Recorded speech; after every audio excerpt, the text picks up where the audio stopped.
Olá, alunos! Olá, alunas! É um prazer estar aqui com vocês.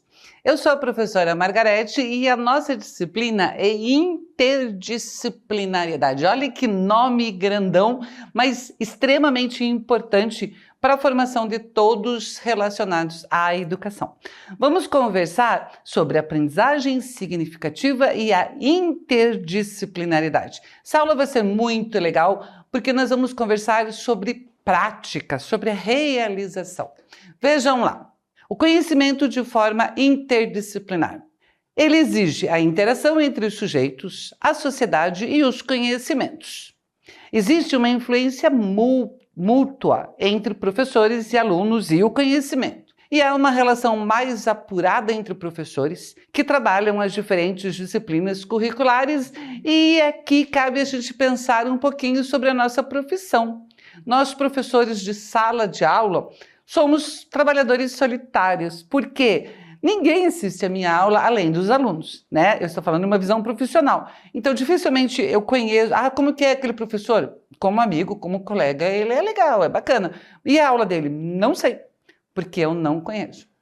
Quando nós temos uma postura interdisciplinar, nós quebramos essa rotina individualizada de cada professor e a gente trabalha junto com os colegas, a gente percebe como que é a aula do outro colega, a relação dele e ele a minha. A gente desnuda, né? Essa palavra é bem interessante, o que acontece nas salas de aula. Claro, não com a visão de reprovação, mas sim com uma visão de aprendizado, de conhecimento, e isso é muito bom, é muito interessante para a nossa formação.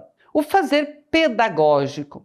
O fazer pedagógico interdisciplinar exige reciprocidade, reflexão mútua, trabalho em equipe e responsabilidade. É um movimento integrador entre os conteúdos das diferentes áreas.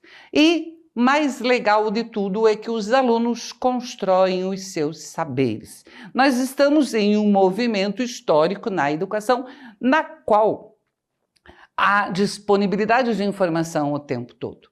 Cabe a nós, professores, juntos, de forma integradas, trocar saberes, construir saberes e fazer com que os nossos alunos tenham esse poder de elaborar as suas próprias considerações, de construírem os seus próprios saberes. E meus queridos, meus amores, nós sabemos disso, né? O processo ensino-aprendizagem não é a transmissão do saber, mas sim a construção dela pelos envolvidos no processo. Aqui um detalhe legal para a gente que vive isso. Nós, professores, aprendemos muito nesse processo. A gente não é só ensinante, a gente é também aprendentes. Normalmente, nós podemos trabalhar a interdisciplinaridade com tema gerador, projetos, problematizações e, principalmente, a pesquisa. É um movimento no âmbito das teorias de diferentes áreas do saber. Existe a construção de uma rede de relação de forma autônoma. Então vejam, qual é o cerne desse processo? Qual é a alma desse processo? A pesquisa, o estudo, a busca do saber. Pesquisar. Atualmente, extremamente bem mais fácil por causa do devido aos recursos tecnológicos, a gente tem mais facilidade, mais possibilidade de fazer essa pesquisa. Daí, o professor ele serve como o quê? Um norte, um direcionador, né? Um acompanhante dessas pesquisas. E, principalmente, isso é muito importante, da seleção das fontes dos conhecimentos. Quais fontes são fidedignas, quais fontes são confiáveis? E mais ainda, gente, essas fontes e essas informações, elas estão renovando-se todo dia. Por isso, a base de qualquer trabalho interdisciplinar é a pesquisa. Nós vamos formar e nós temos que nos transformar em pessoas que pesquisam, em que buscam a informação. E nessa busca, comparam, selecionam e, mais do que isso, utilizam os saberes aprendidos. A interdisciplinaridade não acontece somente quando se pressupõe a integração de duas disciplinas. Tá? Ela pode acontecer assim, mas de várias. Por quê? Com isso, nós vamos ter Diferentes conceitos, diretrizes, metodologias, procedimentos são agrupados para análise de uma situação de aprendizagem. Então veja, para nós educadores, como é importante ter essa abertura interdisciplinar. Porque o que a gente está fazendo? A gente vai viver com metodologias diferentes, objetos de conhecimentos que se transformam na visão dos nossos colegas, dos nossos pares. E quando a gente faz isso, a gente ensina aos alunos isso também. Buscar e interrelacionar informações e utilizá-las para a sua vida. Todo o saber, ele deveria fazer com que as pessoas tivessem mais ferramentas para lidar com o seu universo, com o seu mundo. Tá? Então, por que a gente educa? Né? Por que há a escola? Por que os alunos passam a maior parte da sua juventude dentro das salas de aula? Para quê? O que nós queremos? E qual é o resultado disso? Então, essa transformação social, ela é necessária. Novo caminho epistemológico por meio da compreensão e enriquecimento dos conhecimentos. Daí aqui tem uma palavra bem importante que é enriquecimento. Considerando o contexto no qual o aluno está inserido e exercitando as relações entre a teoria e a prática.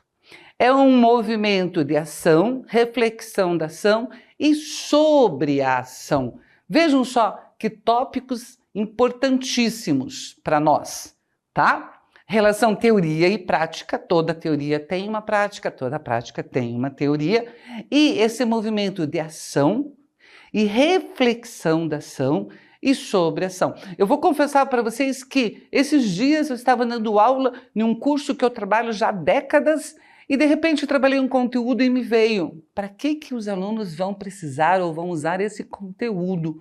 Por que eu estou me dedicando tanto para trabalhar com esse conteúdo se eles só precisam ter uma noção dele? Né? Vamos usar esse tempo, esse espaço para trabalhar alguma coisa que realmente enriqueça os conhecimentos. E isso é muito legal. Enriquecer, deixar mais rico, mais profundo os saberes e os conhecimentos que os alunos levam na escola. Cada vez que você sai de uma sala de aula, você tem que sair dessa aula modificado. Você, professor, e vocês, alunos. Isso tudo baseia-se num pensamento dialético. O pensamento linear, lógico e formal para um pensamento dialético. O que é dialética? É o caminho entre as ideias.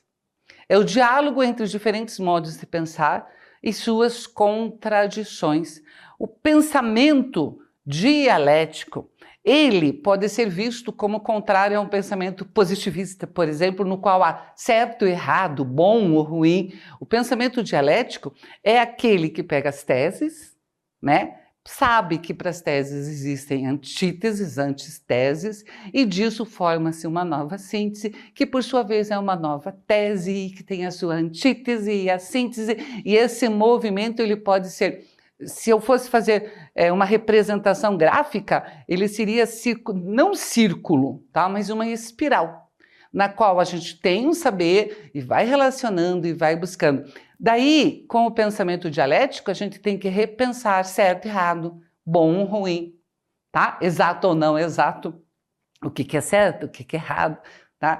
Esse processo faz com que a gente vivencie cognitivamente o conhecimento e não só o aprecie. Considere as contradições dos fenômenos, considera, né?